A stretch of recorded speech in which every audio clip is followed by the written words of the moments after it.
చివరిగా ఒక 4 తీర్మానాలు నేను చదువుతాను, మీరు ఆమోదిస్తే చప్పట్లు కొట్టి ఆమోదించాలని చెప్పి నేను కోరుతా ఉన్నా. తీర్మానాలు నేను చదువుతా ఉన్నా, దయచేసి ఆమోదించే పక్షంలో చప్పట్లతో మీరు ఆమోదించాలని కోరుతా ఉన్నా. అన్నదాతలకు వెన్నుపోటు పొడిచిన కాంగ్రెస్ గవర్నమెంట్ దుర్మార్గమైన తీరును నిరసిస్తూ ఈ పోరుగల్లు ఓరుగల్లు సాక్షిగా మన రైతు సంగ్రామ సదస్సు 4 తీర్మానాలు చేస్తున్నది. మొదటిది, రాష్ట్రంలో కాంగ్రెస్ రాబందు పాలన వల్ల ఈ 2.5 ఏళ్లలో బలైన 1000 మందికి పైగా రైతన్నల ఆత్మకు శాంతి చేకూరాలని ఈ సభ తీవ్ర సంతాపం తెలియజేస్తూ రోడ్డున పడ్డ వారి కుటుంబాలను ఒక్కొక్క కుటుంబానికి 10 లక్షల రూపాయల చొప్పున నష్టపరిహారం ఇచ్చి ఆదుకోవాలని తీర్మానం చేస్తున్నది.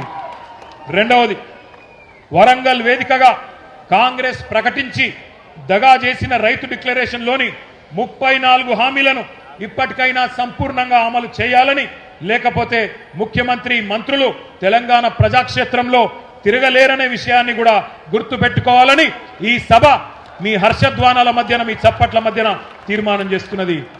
మీరు ఒప్పుకున్న మాట నిజమైతే గట్టిగా చప్పట్లు కొట్టాలి.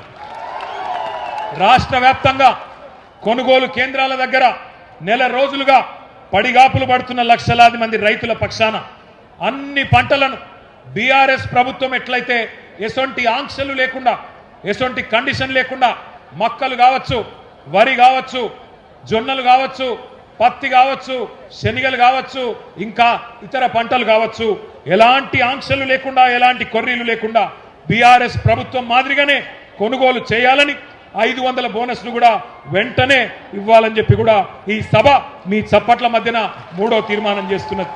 ఇక 4వది, రైతుకు ఎగ్గొట్టిన 3 సార్లు ఎగ్గొట్టిన పెట్టుబడి సహాయాన్ని బాకీతో సహా చెల్లించాలని, 2 లక్షల రుణమాఫీ పూర్తి కాని రైతులకు ఇప్పటికైనా రుణ విముక్తి కలిగించాలని, సీఎం రేవంత్ రెడ్డి పాతర వేసిన రైతు బీమా పథకాన్ని పునరుద్ధరించాలని ఈ సభ ముక్త కంఠంతో తీర్మానం చేస్తున్నది. పంపిద్దామా ముఖ్యమంత్రికి తీర్మానాలు? పంపిద్దామా? నేను చివరగా ఒకటే ఒక మాట చెప్తున్నా, రేవంత్ రెడ్డి ఎక్కువ రోజులు దాక్కోలేవు కొడక. వరి పంట మక్కలు కొంటవా? 70 లక్షల మంది రైతుల చేతుల్లో తన్నులు తింటవా? తేల్చుకో. తప్పకుండా రాబోయే రోజుల్లో అష్టదిగ్బంధం చేస్తాం. తప్పకుండా మీరు కొనుగోలు వెంటనే మొదలు పెట్టకపోతే ఏ కేంద్రం కాడా కేంద్రంలా మిమ్మల్ని నిలదీస్తాం, ఉరికిస్తామనే మాట మళ్ళొక్కసారి చెప్తూ, ఇంతటి ఎండలో కూడా తరలి వచ్చిన మా అన్నదమ్ములందరికీ పేరు పేరున ధన్యవాదాలు తెలియజేస్తూ, జై తెలంగాణ, జై కేసీఆర్, జై కిసాన్, జై కిసాన్, జై తెలంగాణ. అందుకే ఆ రోజే చెప్పిండు కేసీఆర్ గారు, ఇంతకుముందు గోపాలన్న చెప్పినట్టు, కాంగ్రెస్ వాళ్ళను నమ్మి మోసపోతే గోసపడతాం, అన్న వస్త్రం కోసం పోతే ఉన్న వస్త్రం పోతుంది అని చెప్పిండు కేసీఆర్ గారు. వీళ్ళు దబ్బన దౌర్భాగ్యులు మళ్ళీ గెలిస్తే రైతు బంధుకు రామ్ రామ్ అవుతుంది అని చెప్పిండు. చెప్తే ఏమన్నాడు ఆ రోజు రేవంత్ రెడ్డి? ఒకసారి ఆయన మాటలనే మీరు చూడండి. ఏమన్నాడు? మేమేమన్నా అవలగాళ్ళమా, దివానగాళ్ళమా అని మాట్లాడిండు. ఒకసారి అది పెట్టండి. ఇప్పుడు తీసుకుంటే 10,000 వస్తుంది రైతు బంధు, కాంగ్రెస్ అధికారంలోకి వస్తే 15,000 వస్తుంది.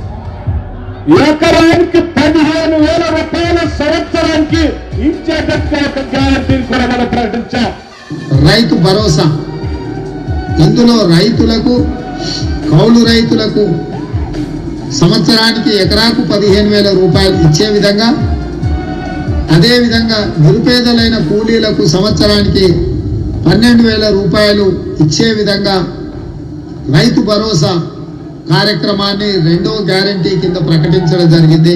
సో యజమానికి రావాల్సింది యజమానికి ఆయన ఖాతాలో పడుతుంది, కౌలు రైతుకు రావాల్సింది కౌలు రైతుకు వస్తుంది.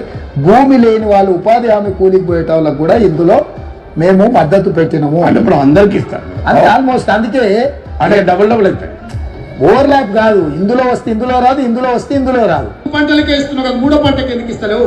పంటకు 5,000 ఎకరానికి ఇచ్చినావు కదా, 2 పంటలకే ఇచ్చింది కదా రైతు బంధు. మరి 3 పంటలు పండిస్తే 3 సార్లు ఎందుకు ఇస్తలేవు రైతు బంధు? కేసీఆర్ అంటున్నాడు కాంగ్రెస్ వస్తే రైతు బంధు బంద్ అవుతుందని. ఎందుకు బంద్ అవుతుందే? మేమేమన్నా దివానగాలమా? మాకేమన్నా ధమాక్ లేదా? అడుగుదాం ఒకసారి మరి. అప్పుడు ఏమన్నాడు? రైతు బంధు నాపిన దివానాగాడు ఎవడు? రైతు బంధు నాపిన దివానాగాడు ఎవడు? మరి ఇప్పుడు అన్నాడు కదా ఆయననే దివానగాళ్ళమా, మేము బంద్ చేస్తామా అన్నాడు. నేను అడుగుతున్నా ఇయ్యాల, అరే హౌలా అరే దివానా ఎందుకు బంధు పెట్టినవరా రైతు బంధు? నీ అయ్య సొమ్మ నీ అబ్బ సొత్తా? మీరు సమాధానం చెప్పాలి. ఇవాళ 3 సార్లు రైతు బంధు ఎగ్గొట్టిన దివానాగాడు ఎవడు? ఈయన పడతలేదు తమ్మి. రైతు బీమాను బొందబెట్టిన హౌలాగాడు ఎవడు? 2 లక్షల రుణమాఫీ చేయని దివానాగాడు ఎవడు? 500 బోనస్ ఎగ్గొట్టిన ధోకేబాజ్గాడు ఎవడు? పంటలు కొనుగోలు చేయని బట్టెబాజ్గాడు ఎవడు? పక్కానా కేసులు పెడతాడా? కేసులు కాకపోతే వాన అయ్యా ఏం పెట్టుకుంటాడో పెట్టుకోమని దేఖలేంగే. నేను అడుగుతున్నా, నీయేటువంటి బట్టెబాజ్ మాటలు మాట్లాడి దోకెబాజ్ పనులు చేసి ఇవాళ గద్దెనెక్కి కూర్చొని యాడున్నవరా అయ్యా అంటే రైతు వారోత్సవాలను పెట్టిండు. ఈయననేమో ఢిల్లీలో పోయి పండుకున్నాడు. ఎవరు? రేవంత్ రెడ్డి. ఎక్కే విమానం దిగే విమానం తప్ప పీకింది ఏమున్నది? 69 సార్లు పోయిండు ఢిల్లీకి. 69 పైసలు తెచ్చినవా? ఎట్లున్నదంటే వరంగల్ రైతు డిక్లరేషన్ సంగతి ఒక్కసారి మీకు వాళ్ళ మాటల్లోనే చూపెడతా. దయచేసి అందరూ టీవీలలో కాంగ్రెస్ వల్ల భాగవతం వరంగల్ డిక్లరేషన్ది చూడాలని చెప్పి నేను కోరుతా ఉన్నా. ఆ వీడియో ప్లే చేయండి.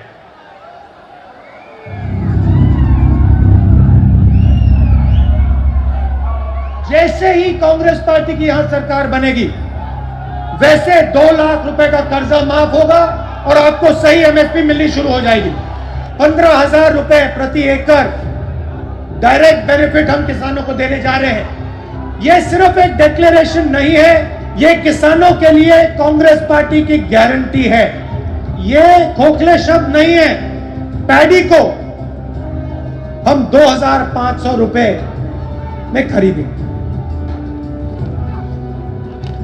పండించిన వరి పంటకి కనీస మద్దతు ధర అదనంగా బోనస్ ప్రకటించి 2,500 రూపాయల వరకు క్వింటల్ కి వరి ధాన్య కొనుగోలు చేస్తాం. కాంగ్రెస్ పార్టీ అధికారంలోకి వచ్చిన తక్షణమే రైతులకు ఏకకాలంలో 2 లక్షల రుణమాఫీ చేస్తాం. రెండవ డిక్లరేషన్ ఇందిరమ్మ రైతు భరోసా పథకం తెచ్చి భూమి కలిగిన రైతులకు, కౌలు రైతులకు ప్రతి ఎకరాకు ఏడాదికి 15,000 రూపాయల పెట్టుబడి సాయం అందిస్తాం. ఉపాధి హామీలో నమోదు చేసుకున్న భూమి లేని రైతు కూలీలకు ప్రతి ఏడాది 12,000 రూపాయల ఆర్థిక సహాయాన్ని అందిస్తాం. రైతులు పండించిన పంటలకు ఉదాహరణ వరి, పత్తి, మిర్చి, చెరుకు, పసుపు ఇలా అన్ని పంటలకు మెరుగైన గిట్టుబాటు ధర ఇచ్చి చివరి గింజ వరకు కాంగ్రెస్ పార్టీ కొనుగోలు చేస్తుంది. విన్నరా? వినవడ్డదా? సరిగ్గా 4 ఏళ్ల కిందట మీరు జర్ర లొల్లిపెట్టకూడతాం. తమ్ముడు ప్లీజ్ ప్లీజ్ ప్లీజ్ ప్లీజ్ మీరు అట్లా గొడవ చేయకుండా అందరినీ డిస్టర్బ్ చేస్తారు. మీరు దయచేసి ప్లీజ్ కూర్చోండి, దయచేసి కూర్చోండి ప్లీజ్. మీరు చేయబట్టి సభ డిస్టర్బ్ అవుతుంది ప్లీజ్. సరిగ్గా 4 ఏళ్ల కిందట కాంగ్రెస్ పార్టీ నాయకులు రాహుల్ గాంధీ, ఇయాలటి ముఖ్యమంత్రి రేవంత్ రెడ్డి, ఇయాలటి మంత్రులు అందరూ చెప్పిన మాటలు మీరు విన్నారు. అవి వింటుంటే నాకు ఎట్లా అనిపిస్తుందంటే 1000 ఎలుకలు తిన్న పిల్లి కాశీకి పోయినట్టు, 100 గొడ్లను తిన్న రాబందు గోపూజ చేసినట్టు వరంగల్ రైతు డిక్లరేషన్ అని చెప్పి ఒక పత్రాన్ని విడుదల చేసినారు. 60 ఏళ్ళు రాచి రంపాన పెట్టి రైతాంగాన్ని, రైతుల రక్తం దాగిన పార్టీ కాంగ్రెస్ పార్టీ రైతులకు కిరీటం పెడతామని చెప్పి కళ్ళబొల్లి కబుర్లు చెప్పి 34 హామీలు ఇచ్చినారు. 1 కాదు 2 కాదు, రైతు డిక్లరేషన్లో 34 హామీలు ఇచ్చినారు. డిక్లరేషన్లు పట్టుకున్నారు, గ్యారంటీ కార్డులు పట్టుకున్నారు, బాండ్ పేపర్లు రాసినారు, గడప గడపకు పోయినారు. మరి తీయటి పుల్లటి మాటలు చెప్పి ఓట్లయితే